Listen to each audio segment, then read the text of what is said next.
Coming up next, what you might know, what you might not know, and what you might wish we'd never told you. It's Pizza, a piece on pizza, the secret history of pizza, from our reporter, Christopher Osborne. Since its invention, pizza has gone from royal meal eaten at special occasions, to staple of the hard-working peasant, to the American cultural icon that it is today. But how often, when we sit down for a slice, do we think about the history of this seemingly simple dish? It seems as though it's been around forever, but there was a time when the world was without pizza. Most of the food of Italy hundreds of years ago would be unrecognizable to modern eyes. After all, tomatoes were believed to be poisonous back then, due to their close relation to the deadly nightshade plant. One man, however, is painted by history as having seen the potential in this humble red fruit.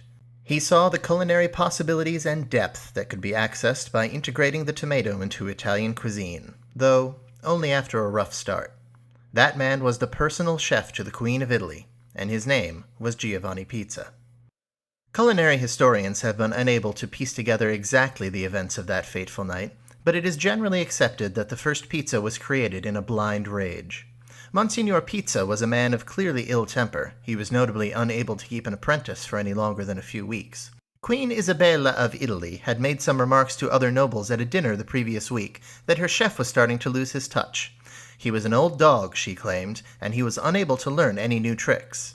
This, it should be noted, is a rough translation. The original Italian statement was significantly more vulgar.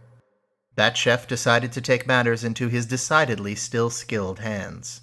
He wanted to poison the queen in a way that would be both subtle and honorable, as befit a person of her station. He baked flatbread until it was crispy, and spread mashed tomatoes not quite to the edge. Those, of course, would be the active ingredient.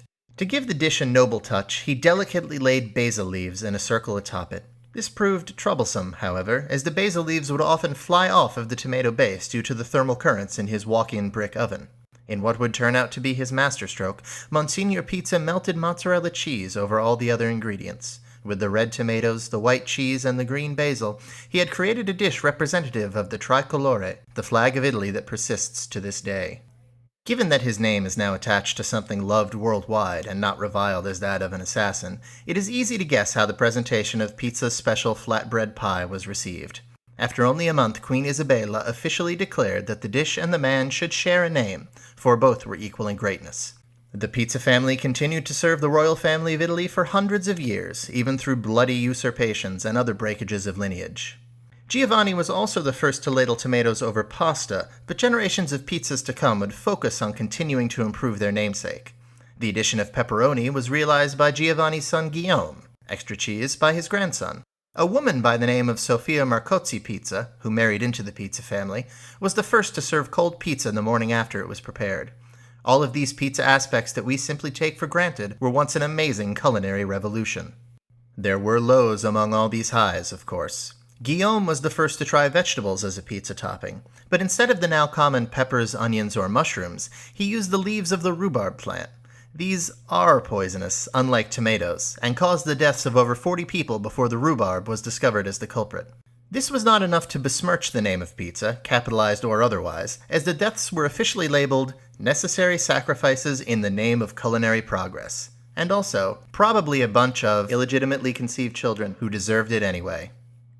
However, 8 generations after the great Giovanni Pizza, Matteo Pizza officially went too far. For his creation of a so-called deeply dished pizza, the entire Pizza family was chased out of Italy. Curiously, Matteo was given as harsh a punishment as his ancestor would have received if he had succeeded in poisoning the queen.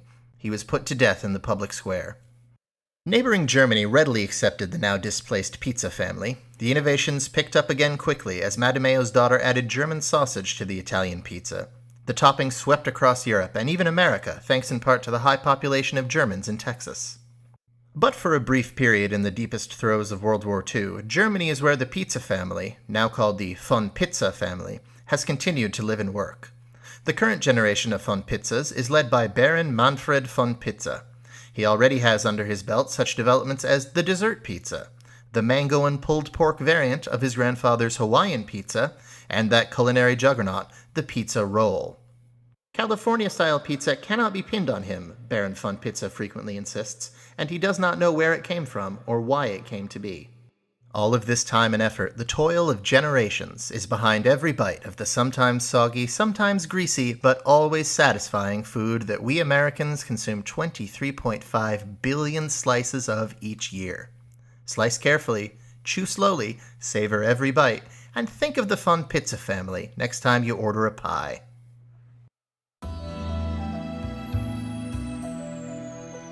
Coming up next, Dunkin' Donuts finally responds after recent restaurant-related controversies. The time is now 8:06.